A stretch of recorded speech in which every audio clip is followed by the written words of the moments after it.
안녕하세요. 소울시커입니다. 자, 오늘은 좀 원론적인 얘기를 좀 먼저 해보려고 해요. 자, 오버클럭. 오버클럭이란 무엇인가? 어, 오버클럭이라고 하면은 잘 모르시는 분은 겁부터 먹을 수도 있어요. 부품 고장나는 거 아니야? 괜히 무리해서 부품한테 무리해서 일을 시키는 게 아닌가? 그렇게 생각할 수 있는데, 자, 첫 번째로 고려를 해야 되는 거는 이제 예를 들어 CPU, 램 혹은 GPU도 여기에 반도체가 들어가는 반도체 칩 이런 것들을 생산 공정에서 만들게 되면요, 이게 각각 퍼포먼스가 다르게 나옵니다. 균일하게 나오지 않아요. 퍼포먼스가 균일하게 나오지 않습니다. 편차가 생겨요. 어느 정도 편차가 생기냐면 제일 낮은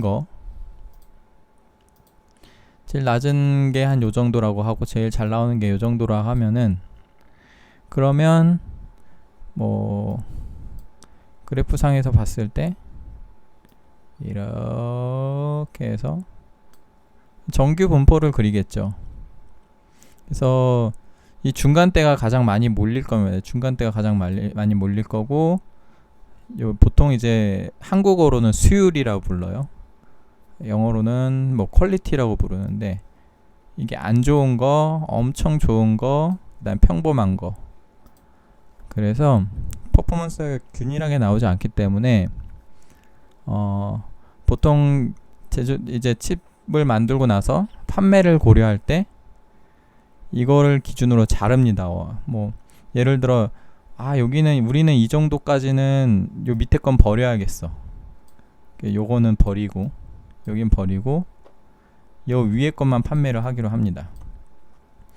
요 위에 것만 판매를 하기로 하는데, 조건에 따라서 이것도 여러 개로 자를 수가 있어요.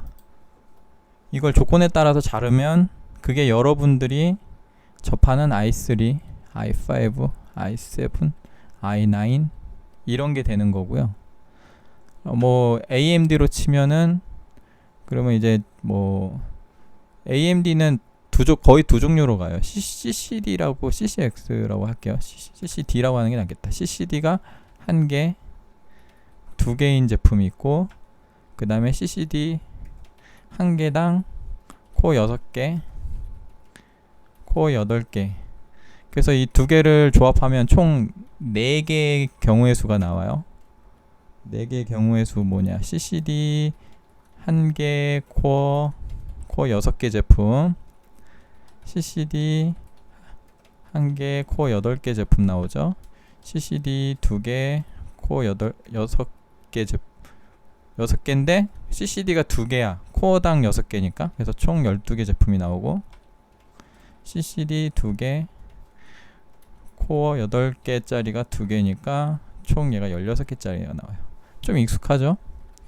얘가 지금 젠4로 치면 790X, 그 다음 얘가 7900X 또는 7900이고요. 두 개가 코어는 똑같아요. 근데 이제 부스트 클럭을 어느 정도로 쓰느냐의 차이고, 얘도 마찬가지로 7700X 하나 더, 얘도 하나 더 쓸까?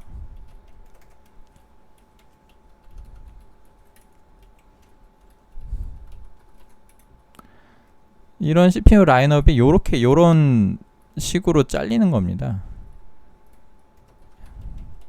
7600X. 원래는 CCD 한 개당 코어 8개 기준으로 나오고요. 8개 뽑았는데 그 중에 코어가 이제 코어별로 수율이 달라요. 이렇게 수율이 다른데 좀 못 쓸만한 코어가 한 2개 정도 돼. 그 2개를 커팅합니다. 그게 바로 요거예요. 요게 나오는 거예요. 그래서 AMD는 참 좋은 샘플입니다. 그런 거를 볼 때 굉장히 좋은 샘플이고, 그래서 요런 식으로 라인업이 잘려요. 그래서 사실 나오는 반도체 칩은 그냥 같은 게 나오는 건데 그 중에 수율에 따라서 자르고 그거에 따라서 라인업이 나오는 겁니다. 이런 식으로. 여기에 들어가는 코어는 어떻게 보면 다 같은 목표를 가지고 나온 코어인데 좀 좋은 거를 좀 좋은 칩에다, 좋은 라인업에다, 높은 라인업에다 넣고, 혹은 뭐 i9, i7 요쪽에 넣고, 얘도 지금 보면 얘가 8코어죠. 8코어. 이 P코어 기준으로만 얘기할게요.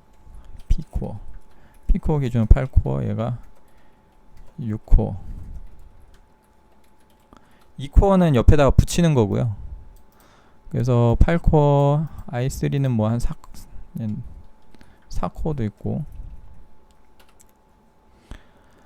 처음에는 8코어를 목표로 나왔는데 뭐 조금 수율이 안 좋으면 잘라서, 이런 식으로 잘라서 내는 겁니다. 잘라서.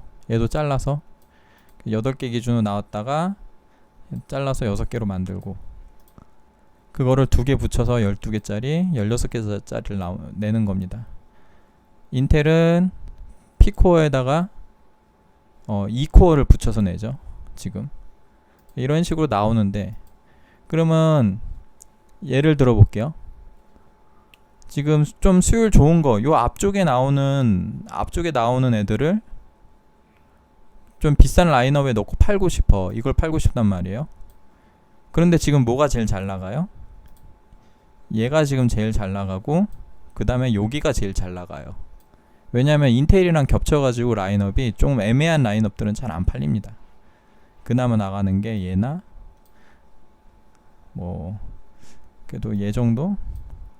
잘 안 나가는 애들이 있다 보니까 수율 좋은 거 뽑아서 좋은 라인업에다 꽂아서 팔고, 비싼 돈 받고 팔고 싶은데, 비싸게 팔고 싶은데 수요가 없어요. 그럼 칩이 재고가 남죠.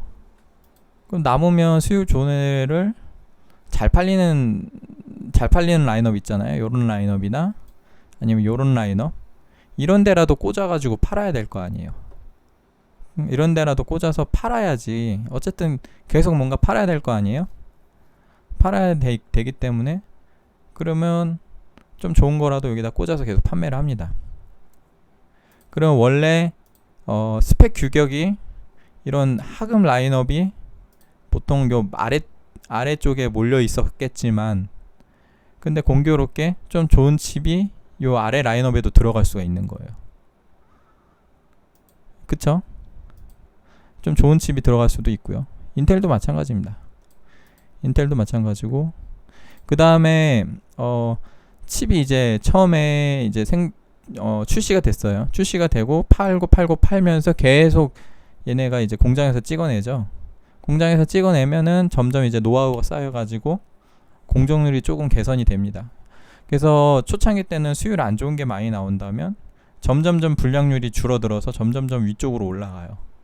그럼 공교롭게 이제 좀 좋은 수율이 나올 확률이 높아지는 겁니다. 이 정규 분포가 옆으로 이동하는 거예요. 정규 분포가 더 수율 잘 나온 쪽으로, 이게 이쪽으로 이동을 하면 그러면 좀 더 좋은 수율이 나올 확률이 높겠죠. 그 좋은 예가 13세대에서 공정 개선이 됐어요. 그래서 나오는 게 KS 모델 1300 KS. 수율 좋은 애들을 모아서, 여기 인텔에서 최상급 수율 애들을 얘네들은 안 팔고 냅뒀다가 나중에 S 붙여가지고 더 비싸게 파는 거야. 그게 KS인데, 이게 또 더 개선이 되다 보니까, 야, 우리 생각보다 잘 나오는데? 그러면 근데 이제 메테오 레이크가 조금 준비가 덜 됐다 싶으니까, 그러면 14세대를 야, 이거 공정 개선해서 리플래시를 내자. 이게 이름이 랩터레이크죠. 랩터레이크를 리플래시를 붙여가지고 얘를 그냥 14세대로 출시해버리는 겁니다. 지금 나오는 14세대가 그거예요. 요게 옆으로 시프트 한 겁니다. 시프트. 이 수율이라는 거는 어떤 클럭을 도달하는데 어느 정도의 전력이 필요한가, 어떤 동일한 전력을 넣었을 때 클럭이 어디까지 터지는가를 어느 정도 나타내는 그런 지표인데요. 예를 들어 같은 1.3V를 넣었을 때 어떤 거는 뭐 5100만 터지고, 어떤 거는 5200 터지고, 어떤 거는 5300 터지고, 다 다를 수 있어요. 왜냐하면 퍼포먼스가 균일하지 않기 때문에. 근데 생산 공정상 1.3V 넣었을 때 5100 정도로 터지던 게 많다면, 근데 좀 공정이 개선이 됐어. 그래서 이제는 1.3V에 5300 정도 터지는 게 잘 나와. 그러면 걔네가 지금 인텔이 200클럭 더 올려서 랩터레크 리플래시를 14대대로 출시를 하는 겁니다. 그쵸? AMD도 마찬가지예요. 이거 젠3 써보신 분 아시겠지만, 젠3 AMD는 계속 CCD 구조를 이런 식으로 가져가거든요. 젠3 초창기 때 나오는 수율하고 젠3 후반기 때 나오는 수율이 완전히 달라요. 예전에는 골드 샘플 뭐 이런 거 들어보셨나요? 골드 샘플, 실버 샘플, 뭐 브론즈 샘플. 이게 개인이 만든 프로그램인데, CTR이라는 프로그램이 있었어요. 러시아의 개발자가 만든 프로그램인데, 이거를 이 CTR이라는 프로그램에서 전력 수율을 가지고 테스트를 해요. 이 클럭 돌리는데 너 전압 몇 들어가지? 이걸 테스트해서 그 수율에 따라 전체적인 분포에서 레벨링을 해버렸어요. 4가지로. 그게 뭐냐면 브론즈, 실버, 골드, 플래티넘, 이렇게 전력 수를 가지고 4가지로 레벨링을 해버렸어. 근데 이제 나중에 조금 초창기 때는 브론즈, 실버가 잘 나왔는데 점점점 골드 비중이 높아집니다. 예, 브론즈보다 실버, 골드 비중이 높아지고, 플래티넘은 근데 보기 좀 힘들었어요. 아무튼 골드 비중이 많이 높아졌습니다. 후반기 때. 예, 점점점 공정이 개선이 되는 거죠. 자, 그러면 이 얘기를 굳이 왜 했냐면, 나는 예를 들어 7600 정도를 원해. 그러면 7600 스펙을 잠깐 볼게요. 다나와 들어가서 여기 보면 주요 부품 CPU 라이젠 5세대, 라이젠 5세대가 젠 4입니다. 숫자가 같지 않아요. 낮은 가격순. 여기 보면 클럭이 나오죠. 최대 클럭이 5100이라고 적혀있죠. 얘는 5000이고 5100. 그러면은 AMD가 만약에 이거를 같은 칩을 생산해서 가장 수익을 극대화 시키려면 5100 나오는 애들은 다 7600으로 내고, 5000 나오는 애들은 7500F로 내면 됩니다.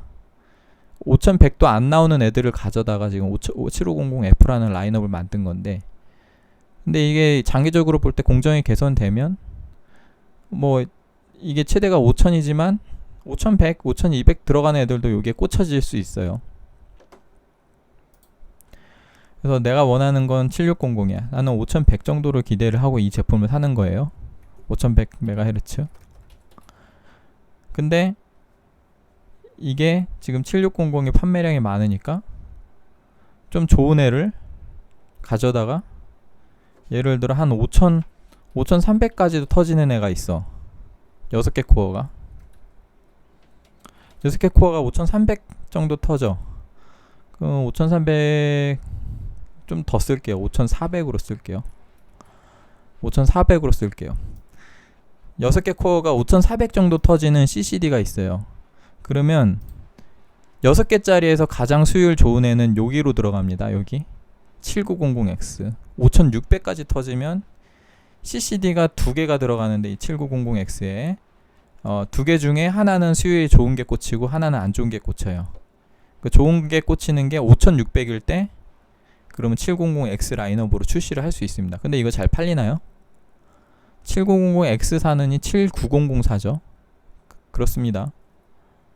X 사느니 넌 X 사요.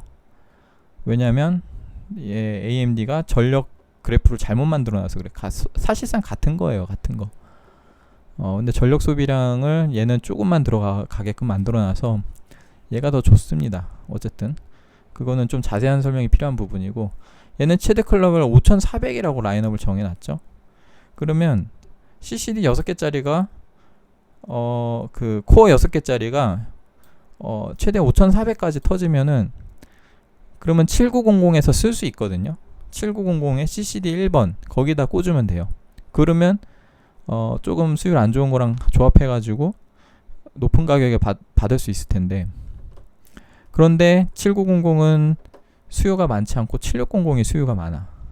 그러면 어떻게 돼요? 이걸로 안 내고 이걸로 낼 수도 있다는 거예요. 그래서 6개 코어가 5400으로 터지는, 같은 전압에서 5400으로 터지는 이거를 7600으로 출시를 하면, 그러면 출시를 하면 내가 운이 좋아서 얘를 샀어. 얘를 샀단 말이에요. 얘를 사서 물론 그냥 쓰면 5100으로 쓰겠죠. 최대 5100. 이거를 내가 출시를 했는데 구매를 했어. 구매한 사람이 그냥 쓰면은 최대 5100으로 밖에 안 쓰게 됩니다. 예, 5100으로 쓰는 거예요. 근데 나는 이걸 오버클럭을 할 줄 알아. 그러면 이걸 오버클럭을 하게 되면 5100짜리를 최대 5400까지 올릴 수 있다는 소리예요. 그런 개념입니다. 그런 개념이기 때문에 오버클럭이라는 거 자체는 과하게 일을 더 시키는 개념일 수도 있어요. 예를 들어 보통 기본 전압이만 한 1.25V 정도 쓰는데, 순정 상태에서 1.25V 정도 쓰는데 내가 온도가 좀 여유가 있어서 1.3V까지 더 때려 넣을 수도 있죠. 1.3V 전압 더 줄 테니까 클럭 더 올릴게, 이렇게 할 수도 있어요. 수율이 더 좋으면 5100으로 쓸 애들을 같은 전압에 전압을 안 올리고 5400까지도 올릴 수 있다는 그런 차이가 있습니다. 뭐 그런 개념에 의해서 이 오버클럭이라는 거는 어떻게 보면은 첫 번째로 그래서 요거를 좀 정리를 하자면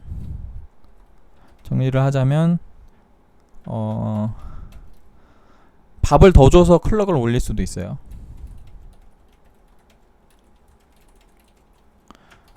근데 밥을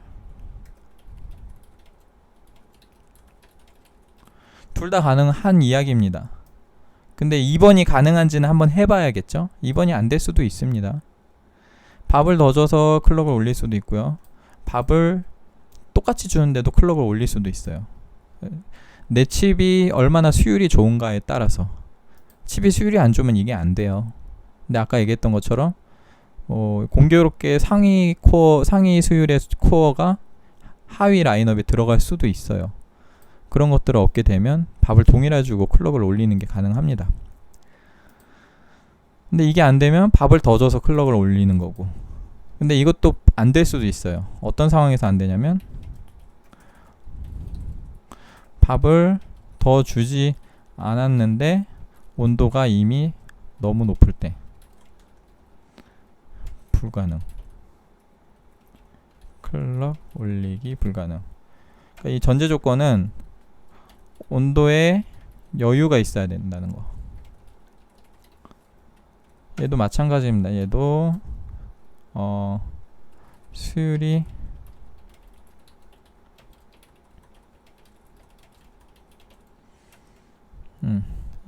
이게 수율이 좋다는 거를 전제를 하고 있어서 어쨌든 클럭을 올리는 가능성은 굉장히 조금 더 있는 편이에요.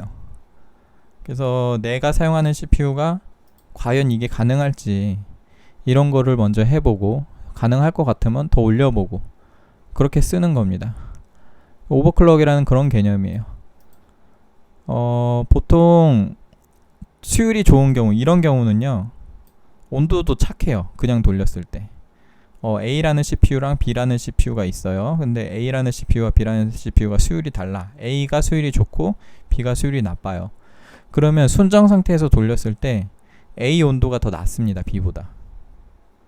B보다 A 온도가 더 낮아요.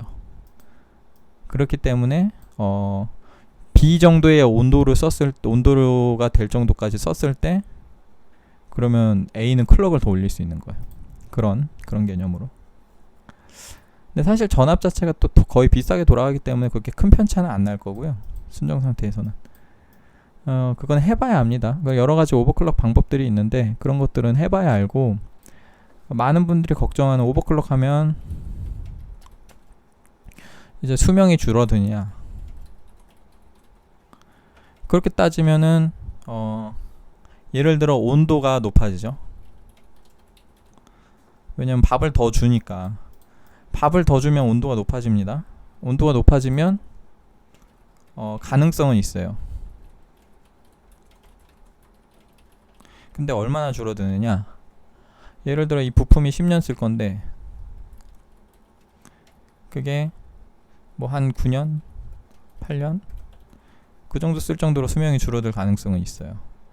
무리하면 할수록 이게 편차가 커지는 거예요. 무리하면 무리할수록. 온도를 엄청 높게 써.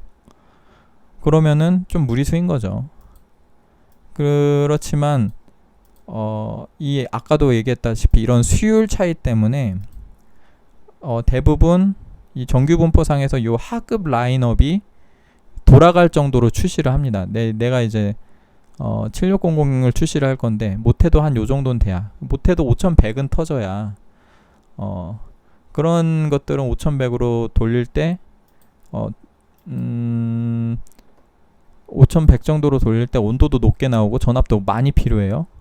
근데 만약에 내 CPU가 수율이 좋아서 좀 더 클럭을 올리면, 그러면 걔는 아까 얘기했다시피 7900의 CCD 1번 정도 터지는 정도로 사용이 가능하다는 거고, 7900의 1번 CCD의 수명이랑 별로 차이가 없겠죠.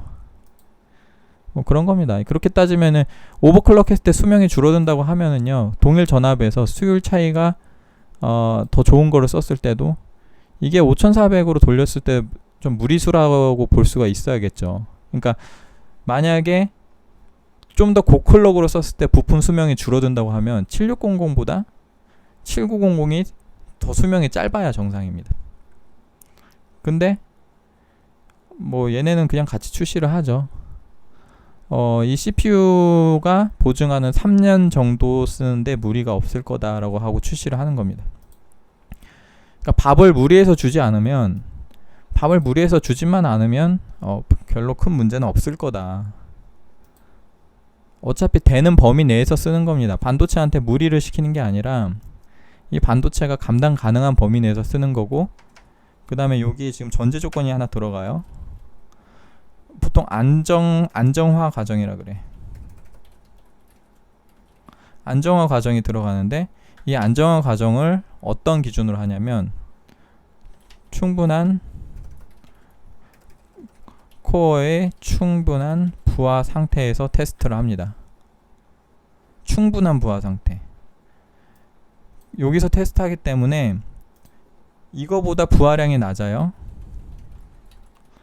부하량이 낮으면 그러면 좀 더 안정적인 거죠. 더 높은 부하 상태에서도 안정화 툴을 통과할 정도의 테스트를 한 다음에, 그리고 나서 그거를 가지고 실제 사용을 하면 좀 더 부하량이 낮아지기 때문에 충분히 안정적으로 쓸 수 있다는 거. 근데 이제 또 그럼 나 오버클럭해서 쓰다가 갑자기 어느 날부터 블루 스크린 나고 에러 나고 하던데요. 그러면 그거는 이럴 수가 있어요.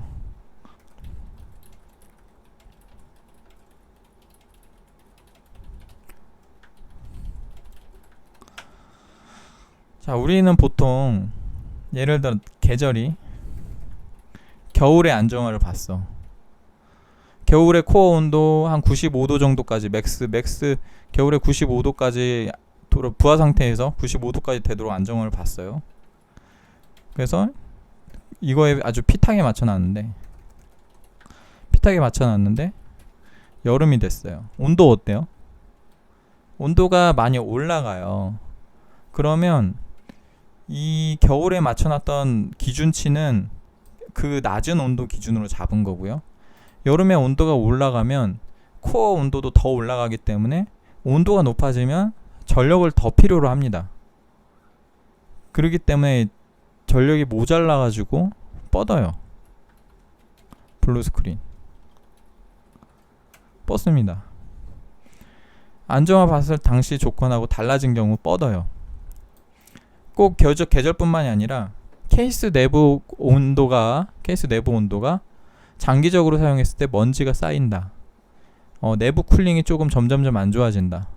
그렇게 되면 CPU 온도가 변해서 안정화 볼 때 당시 온도보다 좀 더 높아지면 그러면 뻗을 수 있습니다. 그러면 뻗으면 안 좋은 거 아니에요? 그럼 하면 안 되겠네 가 아니라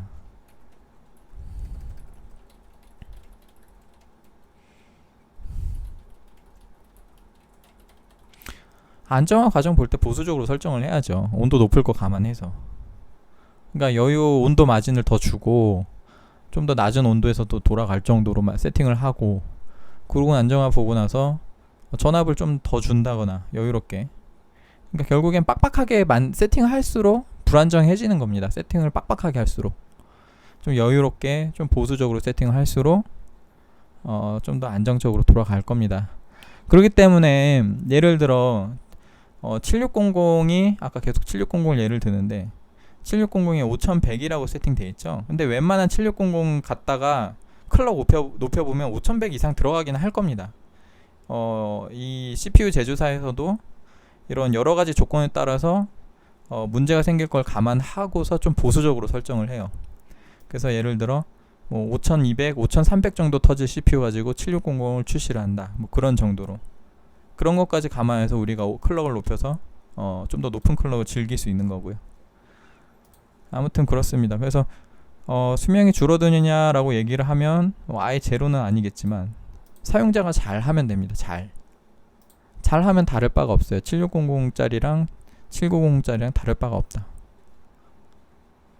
그 다음에 오히려 사용자가 잘 하게 되면 오히려 수명이 늘어날 수도 있습니다. 이게 무슨 소리냐면 특히 인텔에서 그런 경우 많을 것 같은데, 자, 순정 상태에서 아무것도 건드리지 않은 순정 상태에서 충분한 부하 툴, 코어에 충분한 부하를 주는 툴 돌렸을 때 100도 막 이렇게 나오잖아요.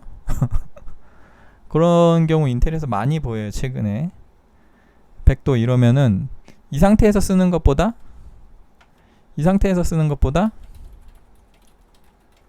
온도를 좀 낮춰서 사용하는 게 수명에 더 도움이 됩니다. 온도를 낮춰서 사용하는 거. 순정 상태에서 쓰는 게 아니라 온도를 낮춰서 쓰는 여러 가지 방법이 있어요. 그것도 어떻게 보면 오버클럭이랑 같은 개념입니다. 이거를 우리는 용어를 다르게 부르는데 뭐라 불러요? 이거 뭐라 불러요? 보통 언더볼팅이라고 부르죠. 전압을 낮추는 거. 전압을 낮추든가 아니면 전압을 낮추는 게 아니라 전력 사용량을 낮추는 게 전력 제한이라고 불러요. 그래서 인텔 유저들은 특히 최근 13세대 쓰시는 분들은 13세대에서 전력 사용량이 굉장히 높아졌기 때문에 이거에 관심이 많이 있을 거고 들어는 보셨을 거예요. 그걸 실제로 쓰든 안 쓰든. 근데 내가 100도에서 쓰는 거랑 언더볼팅 전력 제한을 걸어가지고 90도에서 쓰는 거랑 80도에서 쓰는 거랑 오히려 온도가 낮으면 낮을수록 수명이 길면 길었지 안 좋아지진 않습니다. 그래서 보통 전압을 더 낮추거나, 그러니까 예를 들어 이 5400에서 5400 클럭으로 돌아갈 수 있는 애를 5100으로 돌리면요 전압을 더 낮게 써도 돼요. 전압을 더 낮춰서 그러면 온도 편차가 심할 경우 20도 이상 납니다. 30도 이상 날 수도 있어요. 그 정도 온도를 낮춰서 사용하면 충분히 가능한 CPU인데 그걸 굳이 밥을 그냥 계속 배불리 먹으라고 계속 주는 거예요. 배불리 먹으라고 계속 일 열심히 하라고 밥을 먹여가지고 비만이 돼가지고 그럼 일찍 죽는 거죠. 그런 것들은 건강식으로 적당히 전압을 낮춰서 건강식으로 주게 되면 오히려 일도 더 잘하고요. 스로틀링이라는 개념인데 그게 해소가 돼서 일도 더 잘하고 수명에도 더 도움이 됩니다. 물론 중요한 거는 역시 이것도 충분한 안정화 과정이 필요해요. 보통 뭐 언더볼팅 전력 제한 따라 하시는 분들 중에 잘 모르는 경우에 그냥 뭐 전압만 낮춰보거나 뭐 클럭만 바꿔보거나 그러고 나서 에러 안 나면 써도 되나요? 그냥 내가 게임 한 판 했는데 에러 안 나는데 그냥 해도 되나요? 라고 하시는 분이 계시는데, 안정화 과정은 보지 않으면요, 이건 언제 뻗을지 몰라요. PC가 운이 좋게 굉장히 보수적인 값으로 설정이 돼서 운이 좋게 에러가 안 날 수도 있습니다. 근데 내가 좀 무리한 값을 세팅을 했는데 이거를 계속 쓰는데 내가 좀 부하가 낮은 작업을 했단 말이에요. 게임 같은 걸 했어. 근데 에러가 안 났어. 에러 안 나네? 하면서 그렇게 신나하면서 그냥 썼단 말이에요. 근데 어느 날 내가 이제 새로운 게임이 출시돼서 그 새로운 게임을 깔았어. 그러면은 이 새로운 게임이 내가 원래 하던 게임보다 부하를 더 많이 코어의 부하가 더 많이 간단 말이에요. 그러면 뻗는 거예요. 그렇게 뻗을 수도 있고, 아니면은 윈도우 상에서 좀 더 부하가 걸릴 때 갑자기 뻗을 수도 있고, 갑자기 백신 돌아가는데 CPU를 엄청 쓰면서 갑자기 뻗을 수도 있고, 그렇게 뻗을 수도 있습니다. 그렇기 때문에 충분한 안정화 과정을 필요로 합니다. 언더볼팅조차도요. 언더볼팅 전력 제한이 사실 오버클럭이랑 다른 게 아닙니다. 어떻게 보면은 같은 방식으로 온도를 낮추는데 목적을 가지면 그게 언더볼팅이나 전력 제한이 되는 거고, 온도는 최대치로 뽑았으면서 성능을 최대화시키는 거는 그게 오버클럭이라고 부르는 거죠. 개념적으로 방법적으로 동일합니다. 그렇기 때문에 그냥 무서워. 나는 오버클럭 그런 거 너무 무서워. 고장날까봐 무서워. 뭐 이렇게 생각하시는 분도 많고, 실질적으로 오버클럭이나 이런 거 하다가 저도 그래요. 저도 전압 과하게 줬다가 그 부품 고장내고 이런 것도 많이 있었거든요. 근데 그거는 이제 과하게 줄 때고 멋 모르는 초보 상태에서 그렇게 과하게 주기가 쉽지가 않아요. 부품이 쉽게 고장나진 않습니다. 쉽게 고장나진 않고 굉장히 과한 세팅을 할 때 고장날 수 있는데, 왜냐면 이 CPU가 만약에 온도가 계속 높아져요. 그러면은 어떤 메커니즘에 의해서 온도를 계속 낮추려고 노력하고, 좀 무리한 전압이 들어갔다 싶으면 아예 부팅이 안 되고, 아예 부팅 레벨에서부터 동작이 안 되게끔 그렇게 다 조작이, 그런 안정장치가 되어 있기 때문에 부품에 그렇게 크리티컬하게 문제가 되진 않을 거고, 예를 들어 전압을 엄청 높게 줬어요. 그 높은 전압을 줬을 때 굉장히 온도가 올라가면서 그 온도가 올라간 상태가 유지가 되면 문제가 되겠죠. CPU가 탄다거나. 근데 중요한 거는 그 정도 온도로 가기 전에 PC가 꺼져버릴 겁니다. PC가 부팅도 안 되고요. 그 정도 온도 가기 전에. 그런 메커니즘이 다 있기 때문에 뭔가 동작을 잘 안 하는 것 같아요. 그러면 픽하고 꺼져버리니까. 그러고 나서 부팅이 안 돼요. 그러면 이제 사람들 겁먹죠. 내가 뭐 괜히 건드렸어. 부팅이 안 돼. 부팅이 안 되는 건 이 부품을 보호하기 위해서 지금 부팅을 안 시켜주는 겁니다. 지금 세팅한 값이 너무 무리수기 때문에 이 부품을 보호하기 위해서 이 세팅 값으로는 부팅이 안 되겠어 하고 아예 부팅이 안 되는 거고, 그러면 어떻게 해야겠어요? 세팅한 값을 날려줘야죠. 내가 세팅한 게 잘못 세팅한 거니까 부팅이 안 될 정도로. 어떻게 날려요?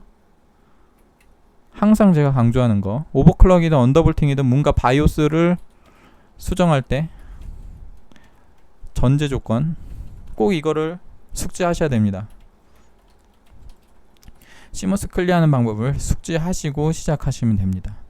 뭘 하든, 제 영상을 보고 따라하던, 뭐 다른 분들의 레퍼런스를 따라하던, 처음 배우실 거는 시머스 클리어하는 방법이에요. 뭘 하든 가장 먼저 배워야 될 게 시머스 클리어하는 방법입니다. 시머스 클리어만 제대로 하면요, 부팅이 안 될 때 시머스 클리어 한번 하면은 부팅 잘 돼요. 걱정할 필요가 없습니다. 무서워할 필요가 없어요. 뭔가 잘못됐다 싶으면 무조건 시머스 클리어 하면 됩니다. 그러면 됩니다. 여기까지 하고요.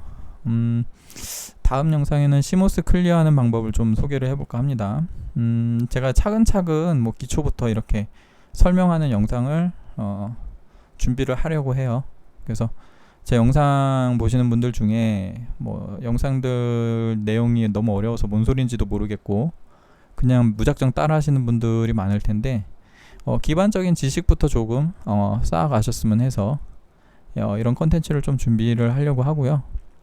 아무튼 뭐 제가 준비하는데 이제 좀 뭐랄까, 저는 이런 내용들을 기획해서 하는 게 아니라 오늘 오버클럭에 대한 기본적인 걸 설명해야겠다라고 하면 그냥 그것만 잡고서 이제 녹화할 때는 그냥 제가 하고 싶은 말 계속 나오는 겁니다. 어떤 대본이 없어요. 그렇기 때문에 갑자기 이야기가 3000% 빠질 수도 있고, 이 얘기했다 저 얘기했다 할 수도 있지만, 어쨌든 큰 틀을 가지고서 얘기를 하려고 노력을 할 테니까 좀 양해 부탁드리고, 그렇기 때문에 일단 잘 설명해 보려고 노력을 할 겁니다. 근데 빠뜨린 내용이 있거나 그럴 수도 있어요. 그래서 그런 내용, 좀 궁금한 내용 그런 거 적어주시면 제가 다음 영상 찍을 때 한번 참고해보고 그렇게 하도록 하겠습니다. 여기까지 할게요. 시청해주셔서 감사합니다.